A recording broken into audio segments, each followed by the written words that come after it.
Hi, I'm Linda Quinlan. I'm Keith Ghostland. I'm Ann Charles. It's Tuesday, July 17th. Welcome to All Things LGBTQ. Let's start with headlines. Linda? As we all turn and look at you. I guess I'm up.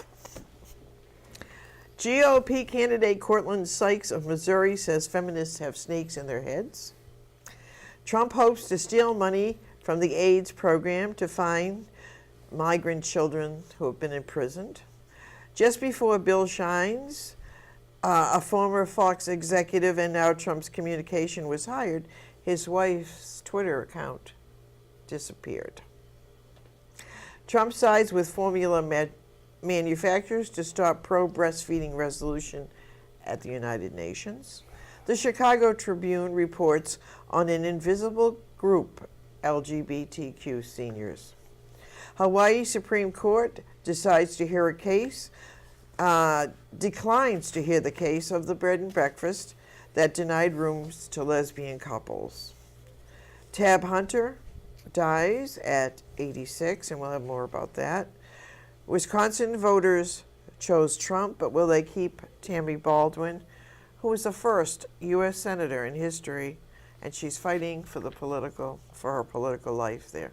So if you're watching from Wisconsin, the anti-LGBT so-called panic defense harms LGBTQ people, and a white Republican drugstore manager, a white gay Republican drugstore manager, calls police on a black woman who used a coupon in the store. So Somebody should have just reached over and slapped that phone out of his hand. I know. Why didn't they? Okay. And yeah. Yeah. So, just first an announcement. Gloria Alexander, who was one of the participants with us on the July 3rd parade, is sponsoring a transgender social group. They are going to meet the first Tuesday of the month, starting at 7 p.m. at Christ Episcopal Church here in Montpelier. Good luck, Gloria. Logo. Oh, there is a logo that Ann brought that Zach will now be showing you. Sometimes I take directions better than others. This week's trivia question. In 1988, in Vermont, Senate Bill 278, a bill prohibiting discrimination based on sexual orientation, passed the Vermont Senate. Was waiting for action in the House. In the interim, the then President Pro Tem went out giving speeches. What year? 1988. Okay. President Pro Tem went out to give speeches to the religious community advocating passage of the bill. And the President Pro Tem was one of the co-sponsors. Who was the President Pro Tem? Pride Center of Vermont held a community forum looking at their two top finalists for executive director. We were there. We will have comment. Maine governor, only governor in the country to veto a ban on conversion therapy. And on the last program, we talked about the alt-right religious movement looking to bring a case up to ban it on a national level. Correct. To ban the ban. And since we're talking about those seniors, there was a federally funded research project about the effects of health inequities in the aging LGBTQ community. Studies coming out again about hormone replacement therapy, creating some healthcare issues for women who are transgendered. And we're going to talk a little about that so you can talk to your providers about what they should be looking for. PrEP. We've talked about it being, 90% effective in prohibiting the transmission of HIV. We're going to talk some about how people can no longer afford it. Linda already referenced that the connection between refugee resettlement and the Ryan White Act and those congressional Democrats, and they're both from Massachusetts, one in the Senate, one in the House, they've introduced bills in both chambers to prohibit the use of gay or trans panic defenses And this was the comment from Representative Kennedy saying that admitting to killing someone because they're gay or transgender is not a defense, it's a hate crime. Thank you. Good for him. And then a survey that kind of took me by surprise. It's by Gen Forward, which does ongoing surveys of youth, and some of their results were a little disturbing. Mhm. And let's talk about how homophobic LGBTQ youth might be. And that's in reference to, there's an upcoming edition of our youth edition that's talking about labels, and that would feed into this. Well, But I hold you back. I'm ready to go forward. My headlines are: transgender asylum seeker says she was sexually assaulted in detention. Indonesia's Aceh province whips gay couple for Sharia-banned sex.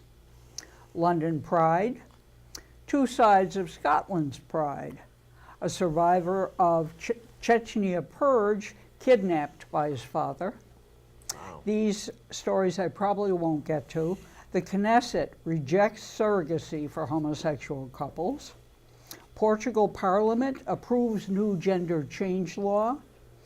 Lesbian tennis champ at Wimbledon, and I'm not going to tell her story, but I'm going to show you her picture. Her name is Alison van Oudvek. She's from Belgium, and she's shown before you kissing her partner, Greet Minem, who's also a tennis player. She won a match at Wimbledon, and they enjoyed a lesbian kiss, which you may observe right now. Those are my headlines. Okay. So, as we were talking about, the story sort of overlaps, is that the Office of Refugee Resettlement, ORR, wants to take money from the Ryan White HIV/AIDS program, which provides treatment to over 500,000 uninsured and underinsured people each year. And the administration wants to redirect $79 million from this AIDS program. So we can't allow this, folks. No, it's already happening. Yes. They projected that there was a $585 million shortfall Yeah. where their current detention of Can immigrant they just do this without families- asking, or? They can do this because both refugee resettlement and the Ryan White monies are under Health and Human Services. Oh. So this would be just an administrative decision. Uh-huh. But it's already happening, so we should be looking at our aid service organizations here and how are they being impacted. Right. And so you can't just say, I'm giving money to this fund and expect that it would be spent on what you sent it for. Well, no, the Ryan White money is money that is in the federal budget. Right. And it was based on, Ryan White, Right. teenager died of HIV. This was putting money out for the aid service organizations to support them in advocacy treatment, Yeah. providing services to people who were HIV positive. Got it. So we have. So no let's input. keep an eye out for that, huh? Yep. And Trump sides with the formula manufacturers, surprisingly, to stop pro-breastfeeding resolution at the United Nations. But not only did they do that, but they threatened Ecuador and other countries by saying the U.S. will withdraw all military support and use trade retaliation against the countries who did not oppose this. So it passed, but, not a good thing Nestle. to threaten people, huh? It's Nestle. It's Nestle. Nestle, yeah. And their water, too. Yeah. They want you to get used Nestle are the villains. Yes. So And Trump, of course. and Trump. And whoever he's got working in there, threatening people to, stop giving them aid and doing all that. My way, or I'm taking my toys and leaving the sandbox. Absolutely. And then the Chicago Tribune reports on the invisible group LGBTQ seniors.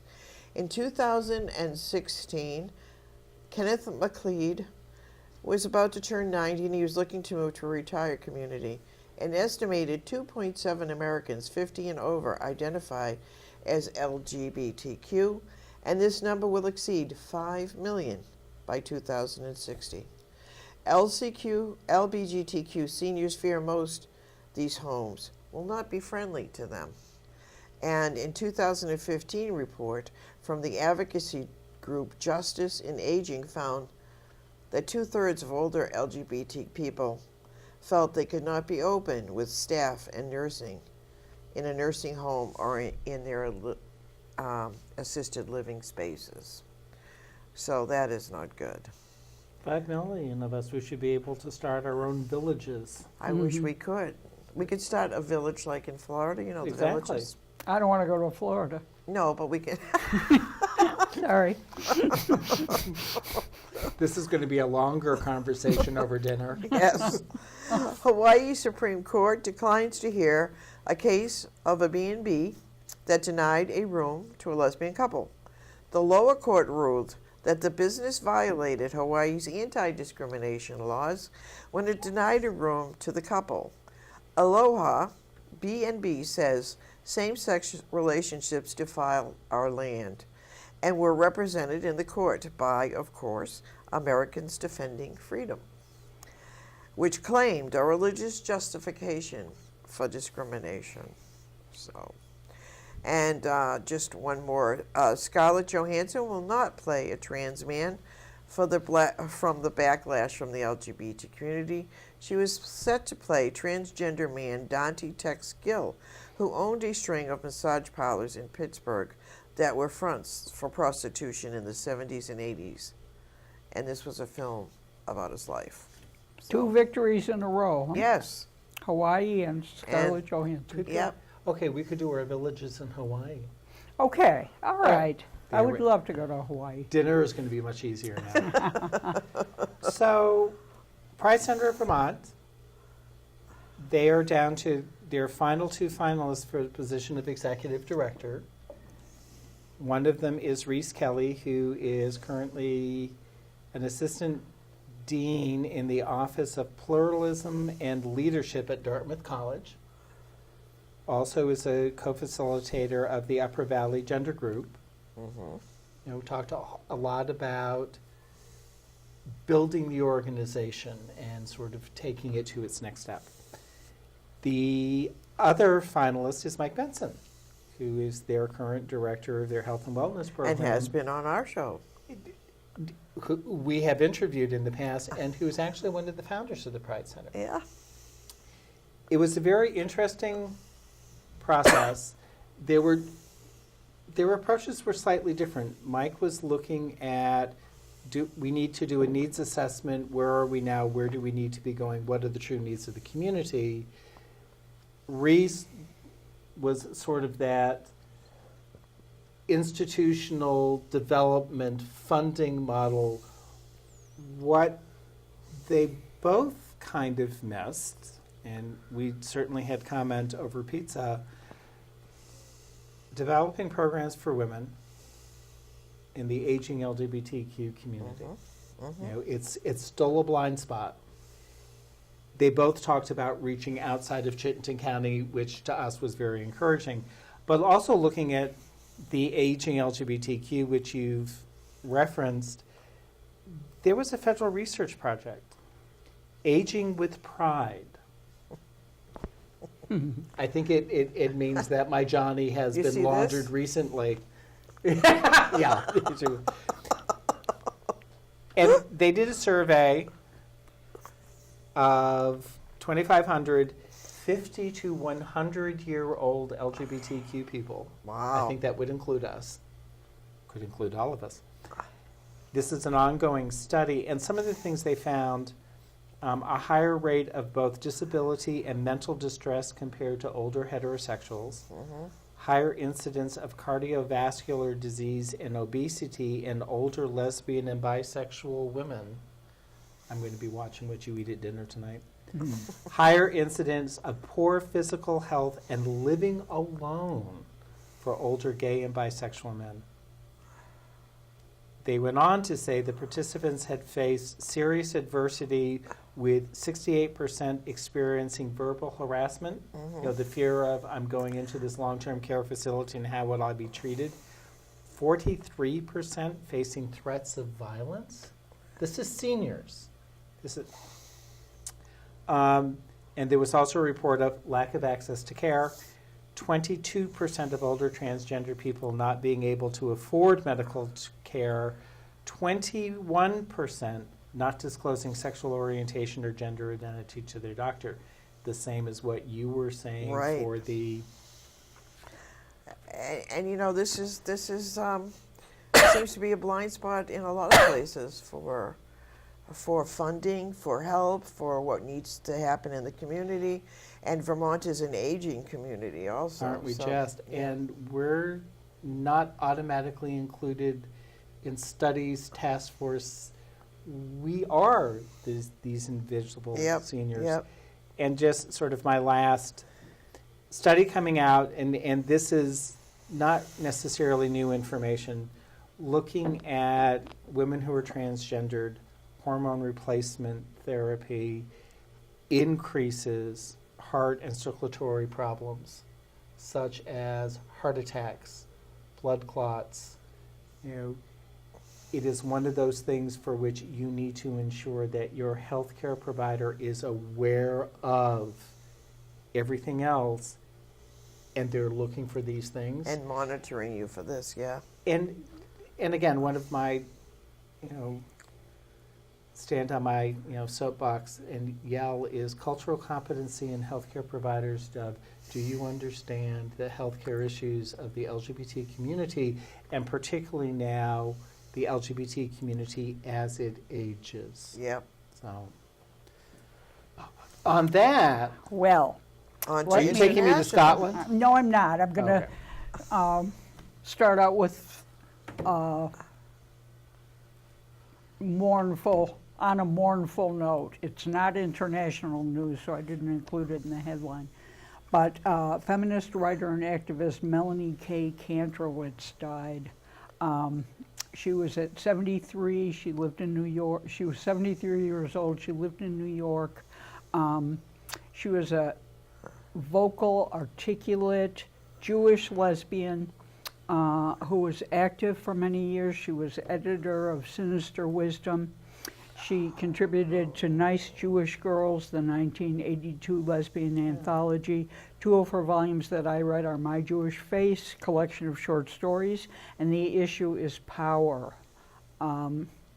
She couldn't have said that better in that collection. She was a contributor to lesbian poetry and anthology, Fight Back Feminist, The Tribe of Dinah, a Jewish women's anthology. No obituary has been published yet, and I couldn't get a picture of her, but her partner, Leslie Kagan, wrote a very sad post on Facebook in which she talked about they'd been lovers for many years, and Kantrowitz had Parkinson's, and Kagan says that brilliant mind that could always make sense of the most complex and challenging realities, and her amazing ability to use language in ways few could all slipped away. Very sad. I remember her at a conference in the late 80s in Iowa, and it was called Parallels and Intersections, and one of the songs that opened the conference was We All Came Here on Different Ships, and Melanie K. Kantrowitz said, that's not true, some of us were already here. Applause erupted in the room. So she was very articulate, a good writer, and it's a sad loss. She died in New York, went to Berkeley. So, international news, this is bad. Now I'm going to take us to New Mexico, another mistaken destination for this transgender asylum seeker. Her name is Nicole Garcia, and I have a picture of her before you now. She made the treacherous trip to try to gain asylum after being brutally raped, beaten, and left for dead in Honduras. She told that she said that LGBTQ individuals are often targets of violence. She decided to leave Honduras after 3 transgender women she knows were killed. U.S. Immigration sent her to a detention center in New Mexico, where she was raped and brutally attacked while in the detention center. Her lawyer says, absolutely, there is evidence of physical harm. Not only is her testimony detailed, there are bruises, scratches, and damage, physical damage, that was treated at a medical institution. She spent 2 days in the hospital. So she's asked for immediate parole, but the Immigration Service has never granted that. So, intense story. Another intense story involves the Aceh province of Indonesia, which is has publicly whipped a pair of gay lovers, despite the earlier pledge that officials were going to stop the practice. 2 men were flogged more than 80 times each for having gay sex, which is outlawed under local Islamic law, as a jeering crowd hurled abuse at them. They were among 15 people whipped outside a mosque in the provincial capital of Banda Aceh Friday for crimes that also included drinking or selling alcohol and showing affection in public. Now this section is really creepy. A crowd of about 1,000 people, including tourists from neighboring Malaysia, snapped pictures and shouted, "Flog them harder," as a hooded figure rained down lashes from a rattan cane on their backs. The unidentified men were the second gay couple whipped in public this year in Aceh province. It's the only region in Indonesia, the world's most populous Muslim majority country, that imposes Islamic law. It said it would stop, but the punishment continues. New policy that they have announced has not been implemented. Rights groups slam public caning as cruel, and Indonesia's president, Joko Widodo, has called for an end to it. But the practice has wide support among Aceh's mostly Muslim population, including provincial governor Irwande Yusuf, who himself was arrested last week for corruption charges. Gay sex is not illegal elsewhere in Indonesia, but there's been backlash against the community across the archipelago as same-sex marriage has been legalized in other countries. Aceh started using religious law after it was granted special autonomy in 2001, an attempt by the central government to quell a long-running separatist insurgency. So, terrible news, and it continues to happen. Do I have time for another story? Maybe we'll come back to you. Okay, I have more We know you things do. to talk about. I can see the highlighting. Tab Hunter, the heartthrob of women and men in the 50s, dies at 86. He lived a closeted life in Hollywood, as we all know, but he came out in a big way with a documentary a few years ago called Tab Hunter Confidential. I don't know if anybody's seen it. We all I saw did. it. Yeah. He played opposite a drag queen, Divine, in John Waters' 1981 film, Polyester. Which I saw also. He had a relationship with Psycho star Anthony Perkins, and he leaves behind his partner of 30 years, Alan Glazer. So,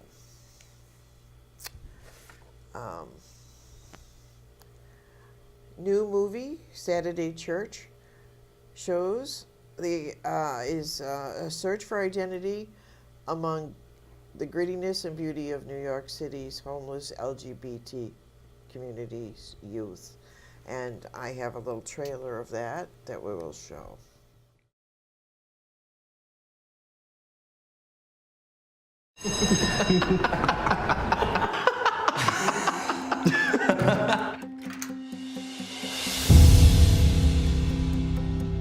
You learn anything interesting staying at school today?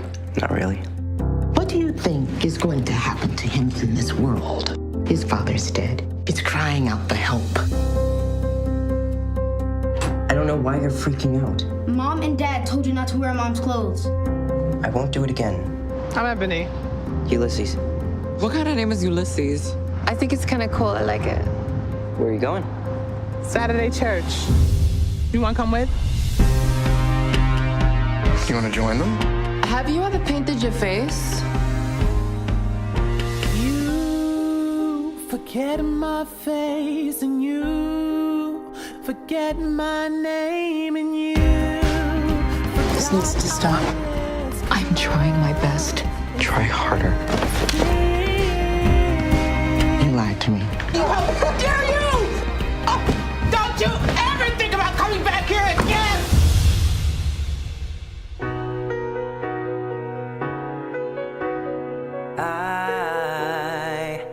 I fear that you cannot see me standing here.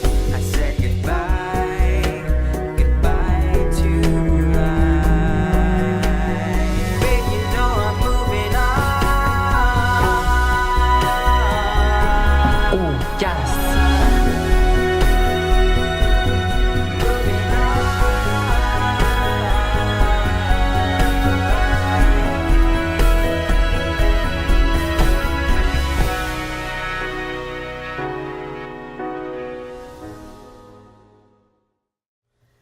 And a federal judge in Philadelphia rules foster care agency must adhere to the city's non-discrimination policies. And an anti-LGBTQ so-called panic defense harms LGBTQ people. In Mobile, Alabama, native Amanda Scott writes on why her state should ban this tragic initiative employed by some criminal defense attorneys who use the victim's sexual orientation or gender identity to justify a crime.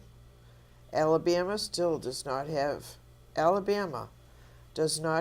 statewide hate crime law at all, period. 48 states are allowed to use the panic defense. And lastly, a white gay Republican drugstore manager, Maury Madsen, called police on a black woman who used a coupon. Has been fired. CVS. Yes.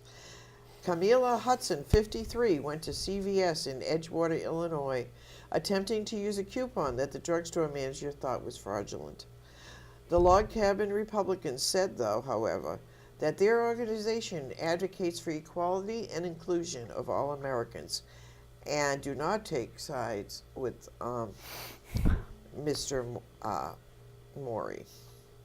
And however, Ms. Hudson posted the incident on Facebook over the weekend, but on Monday she found herself locked out of her account on Facebook with no explanation. Was he fired, though, or didn't he was experience some repercussions? He was fired, yeah. And rightly so. Yes, rightly so.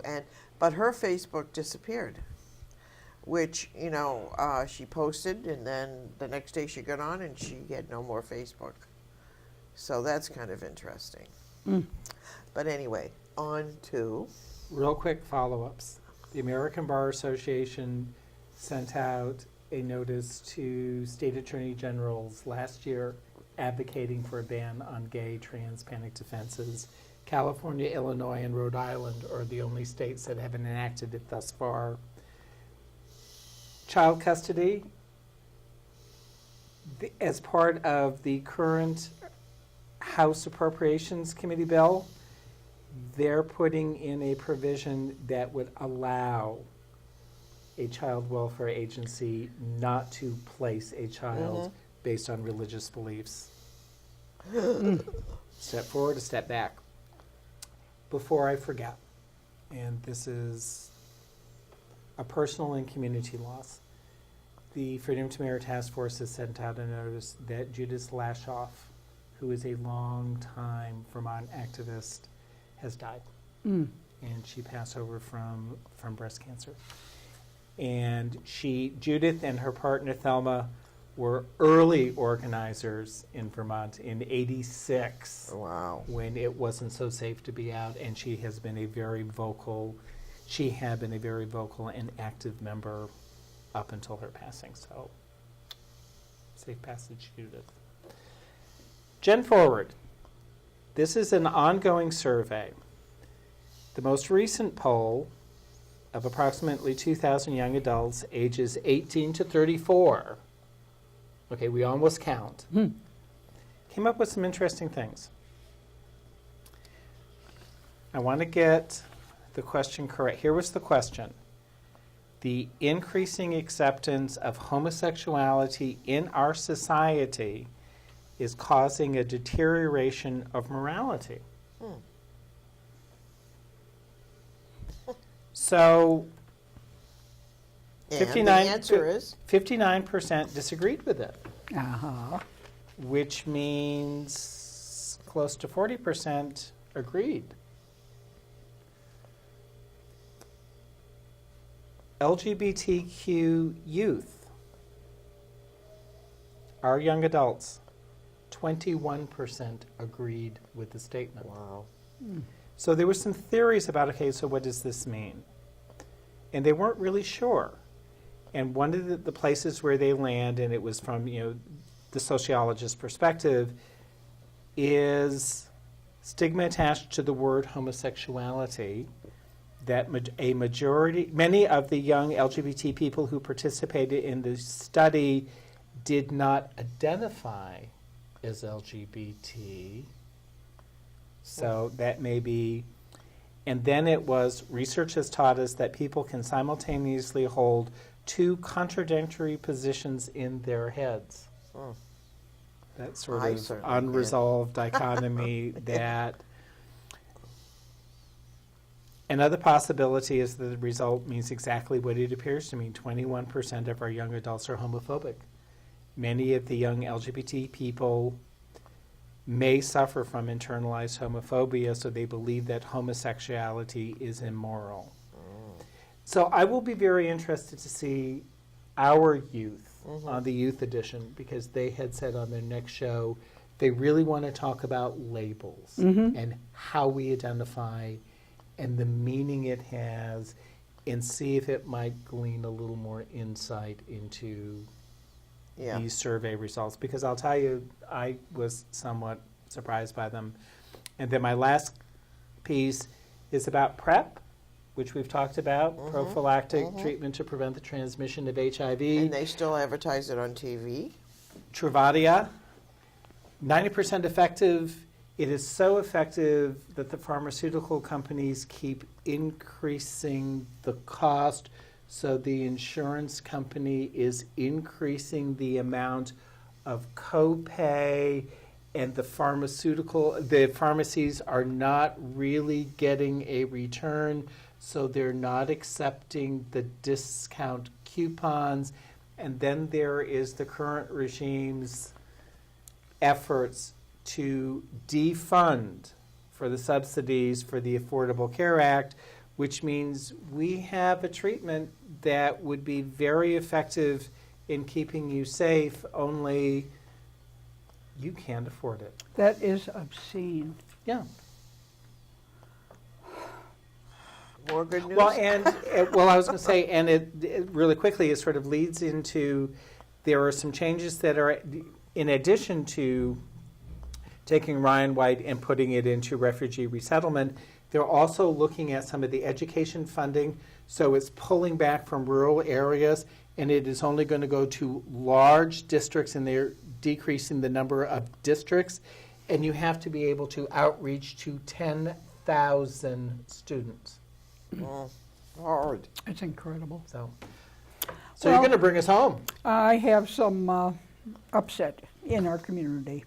I'd like to talk about the London Pride Parade that was marked by some discord. Some discord. The mayor of London, Sadiq Khan, was supposed to lead the parade, and instead there were some protesters who, people say, hijacked the parade and distributed anti-transgender resources. Pink News has reported live from the Pride in London March on July 7th that a group of radical feminist campaigners forced their way into the front of the march. After brief negotiations, Pride of London organizers took the decision not to remove the protesters, who subsequently led the Pride parade across much of the route, bearing the sign "Trans Activism Erases Lesbians," while distributing anti-transgender leaflets. And I have a picture of one of those banners. I believe it says, "Lesbian is not queer." There were about between 8 and 10 of them. This action has been soundly condemned all across the country. Stonewall, the mayor, Sadiq Khan, condemned it, saying transphobia is never acceptable. People have called on the organizers of the parade to resign. LGBT plus Lib Dems said, "I am appalled that transphobic protesters were allowed to lead the march and the crowd asked to cheer them on. This is a betrayal of the thousands marching. The Pride organizers should resign and offer a full apology." Pride in London spokesperson said, "Every year people come to Pride for reasons that matter to the community. As we found in our recent Pride Matters report, 24% of people say Pride is a protest. 78% said it was a celebration. We are pleased that the parade set off as planned and that hundreds of thousands of Londoners are demonstrating that Pride still matters." Pride in London later issued a revised statement saying that hot weather and a concern for the thousands of attendees' safety are why the group was allowed to march at the head of the parade, adding that organizers do not condone the group, although not explicitly condemning them and not stating the group's actions. The London spokesperson said, "Every year Pride is attended by hundreds of thousands of people. We do not condone the approach. 30,000 people marched. The flyers being handed out by the group, who got as far as Trafalgar Square, so they led the parade for most of it. The flyers are clearly transphobic and go further to call for a breakup of the LGBT movement, saying that cis lesbians should form a separatist community. The leaflet states the trans movement, with the complicity of queer LGBT politics, is coercing lesbians to have sex with men. We firmly condemn this vicious form of anti-lesbianism disguised as protest." So this is very disturbing. And as I said, the action has been condemned by LGBT groups around the world.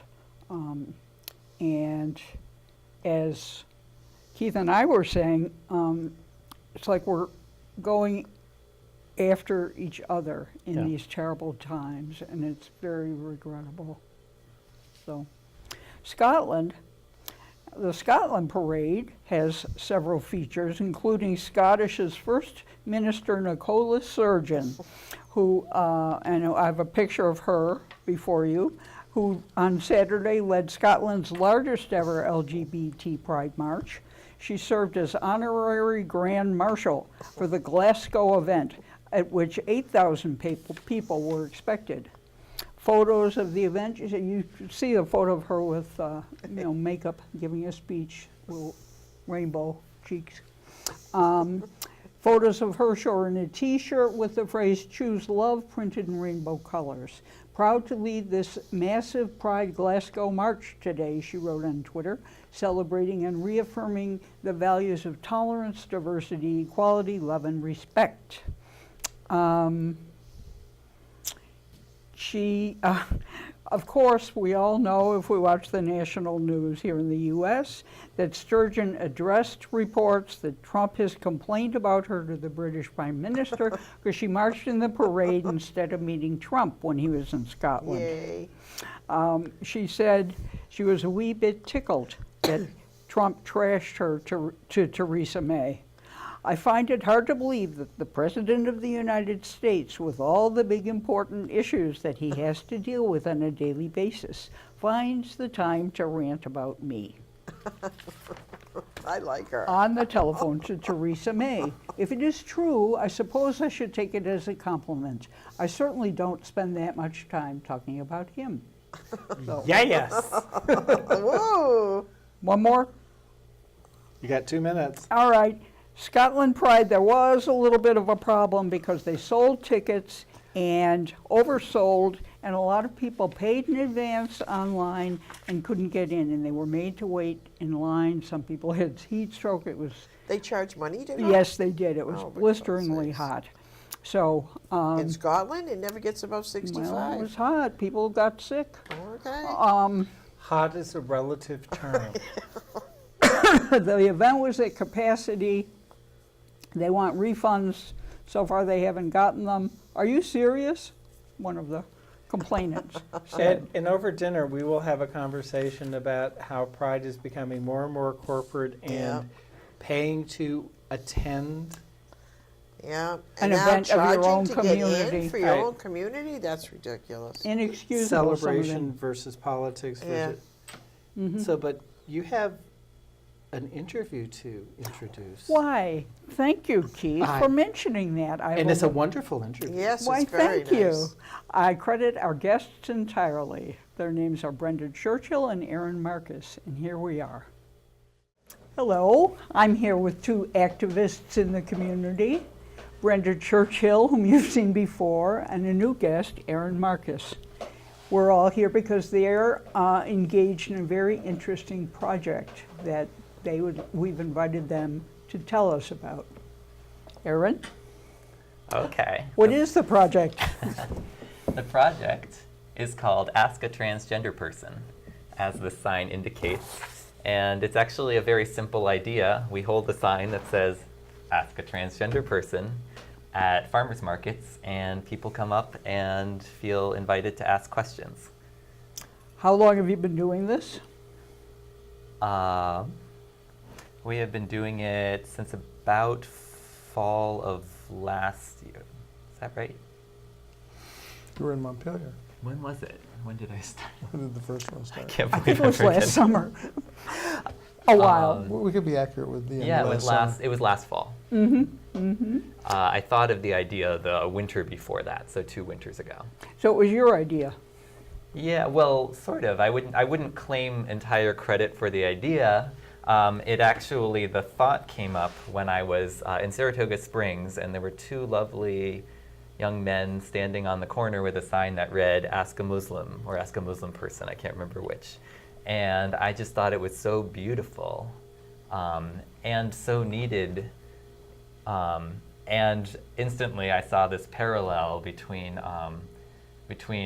just in the ways that oppression works, in the way that our culture views transgender people and Muslim people. The way that what's similar is that a lot of Americans, if you ask, or Vermonters, if you ask, do you know a transgender person? Most people will say, well, maybe I know one, but mostly all I know is what I learn on television. And Which so, is very little and sometimes distorted. yeah, which can be it can be distorted. It can encourage more stereotypes. So I think, thankfully, things are starting to move away from stereotypes in media. But still, for people to actually know that we're right here in everyone's community, right here in Vermont, it seemed like something that was really. It seems like something that's still really necessary. And another thing for the transgender community is a lot of Vermonters can't even define the word transgender. So even starting with that, of realizing that we're just like any community, we're actually very broad and diverse and very different and don't always fit stereotypes. And you have a list of terms that you distribute. occasionally. Yeah, actually I provide various literature. Actually have another one here too. We provide a lot of literature, if people want it, from transgender student educational resources, TSER. They have a lot of really great information about suicide rate for trans youth, statistically how challenging it can be if you're a trans person of color, for example, things like that, to understand that this is a really big issue, and it really affects a lot of people very hugely in their lives. So you've been doing this by yourself. You started out doing it by yourself as an individual at various farmers markets. Is that right? And then Brenda joined you later? Mostly. Yeah. Yeah, I invited Brenda to join, maybe a couple farmers markets in. Wasn't able to go until this last winter. I did the last farmers market at UVM, Davis Hall with Aaron, and it was a very, very good experience. But Aaron had been flying solo for a while. After they told me about their encounter in Albany, I went online, and NPR actually had done a story out of New Hampshire Public Radio about people who were doing this project to ask a Muslim person. And I also was able to reference a similar master's thesis from someone at a university who actually hypothesized that society and people would be less against transgender people, or at least more aware of transgender people, if people went out and made contact in public. The unfortunate part was that study was debunked because there was no documentation for it. The good part was 2 other people decided to duplicate the study to see if it did work, and basically, boiling it all down, it was found that people who do meet and talk to and engage a transgender person, it changes their perceptions and their feelings towards them, and it was consistent over 6 months and a year and even farther into that. So between the two thought processes, we merged a farmers market idea, and I'm anxious to do more of them. Let me ask you, what are the common questions? Do people freely come up, or are they embarrassed, or can you characterize it a little? It's all over the board. We get all sorts of reactions, and actually that's one thing I love about doing this is the diversity of responses that we get. And I'm really not convinced that, I'm not convinced that someone who just looks over and meekly makes eye contact and sort of subtly acknowledges that we're there is not any less a significant encounter than someone who boldly walks up to us and tells us about their transgender child that they're so proud of. So there's self-disclosure in these interactions sometimes. I think there often is. One of the things that I always joke about is that there are people coming up to us that ask us the question, so what's the question you get asked the most? And then I absolutely flip that back to them and say, that's the question we get asked the most. They'll say, what do you mean? I said, the question we get asked the most is, what's the question we get asked the most? And then the next question usually has something to do with transgender or gender or why are we here, which is also fun to handle. Though I will say I've been asked things that are seemingly random, such as about sports scores or whatever else, which is something I actually know nothing about. And it might seem like someone asking about sports scores is really like completely, distracting the conversation. But actually what I find is that there are a lot of people that feel uncomfortable walking up to us, and sometimes that's actually a really important way to just break the ice and get comfortable, and allow yourself to feel vulnerable and come into your heart, is to ask something that seems unrelated, just to build trust. So it starts almost with small talk sometimes. Yeah. Hot day, how you doing? Yeah, and sometimes that's really important. You mentioned, Aaron, that now that you've been doing this project, people in your personal life feel free to approach you all the time and ask any old question. Is that? Yes, and actually that's maybe a really important point that I want to stress. though I imagine most of your listeners are part of our queer plus community, is that we can never assume, it's never okay to just ask a random trans person about trans issues. That's really not okay to assume that someone wants to talk about that. And that's actually one of the things that's really freeing about the sign, is that we're giving people permission to ask all these questions that maybe they've had bottled up for a long time, and if they can just ask them and get them out of the way, it can help us come to a more common understanding more quickly. That said, sometimes it does get a little annoying that now that I hold this sign and people see it on social media, it gives people permission, or people think they have permission to ask whenever they want, which I'm actually okay with. But every once in a while I get a little tired of it. Just the whole reason it's not always okay. There are many reasons, but one is that it can be fatiguing.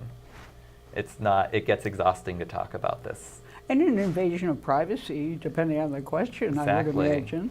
Yes. So Brenda, what is the question? Let me ask you the commonest question. What's an example of the questions people ask? They self-disclose, they do small talk, sometimes they hover in the background. There was actually two questions that I remember distinctly from the farmers market this winter. One, very butch lesbian came up to us and lamented the loss of dyke culture, and we talked about how women now have a greater feeling to assimilate themselves into a gender that they feel they should have been part of all along, and that's palpable to a lot of the community that's looking at that.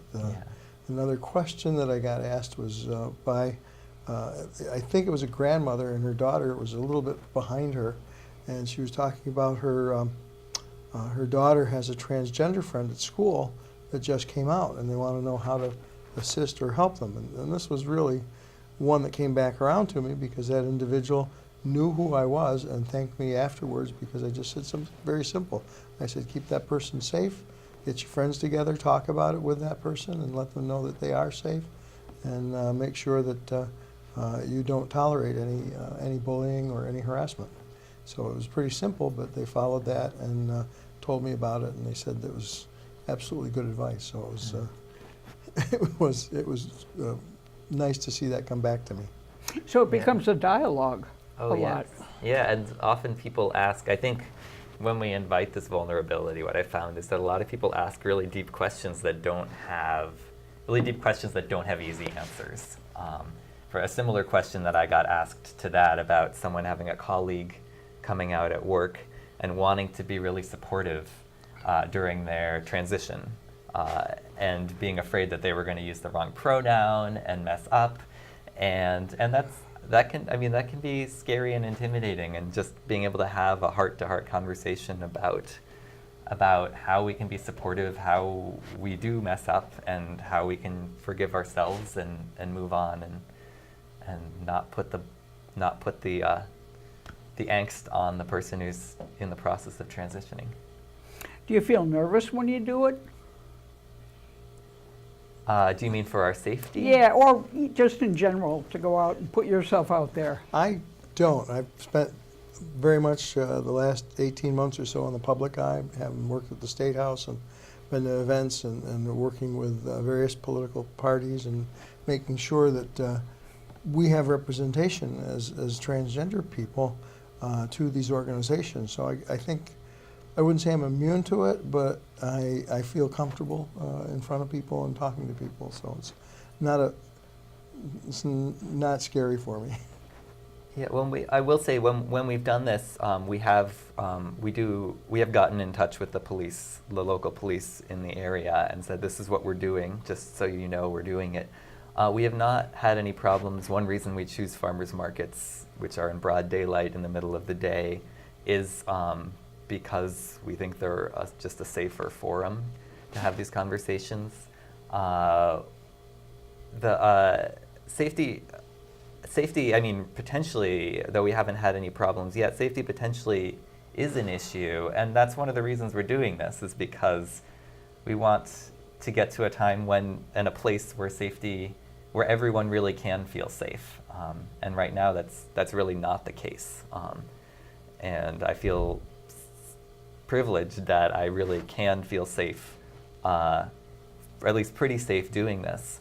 Sometimes people will tell me that it's a brave thing I'm doing, and maybe that's true. I also think about, I think about how really we're not doing it for ourselves.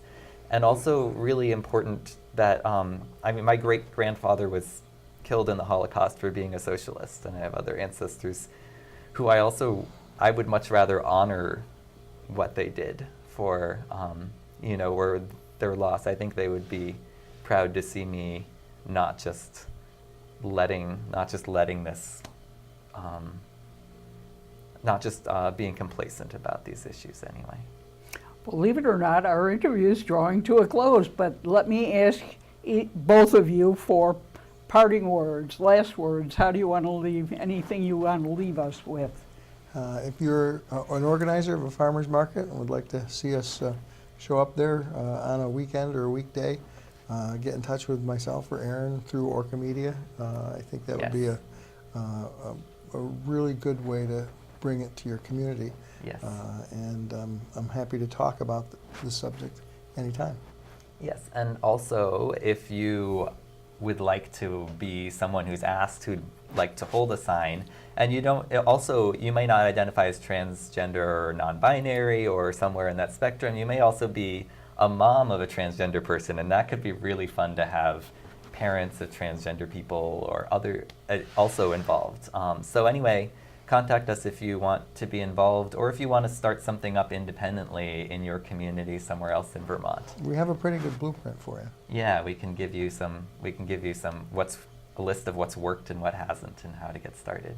Wonderful. Well, it's a very important service. Thanks for doing it, and thank you for coming in. Thank you, You're Ann. welcome. We'll have to have you back to hear how it's going. We'll do that. You did damn good, Oh, girlfriend. thank you. It was great. They were wonderful. It was a fun time. So 1988, we had an anti-discrimination bill that passed our Senate, going over to the House. The Senate President Pro Tem went out to talk to the religious communities to get their support and endorse the bill. And in light of this being an election year, that President Pro Tem might be Howard Dean? our current U.S. Representative, Peter Welch, Ah. who during his tenure in the Vermont Senate was a sponsor for every LGBT-related bill. So with that, Good with Peter. We have to close for the moment, but before we leave, we want to Say resist. resist.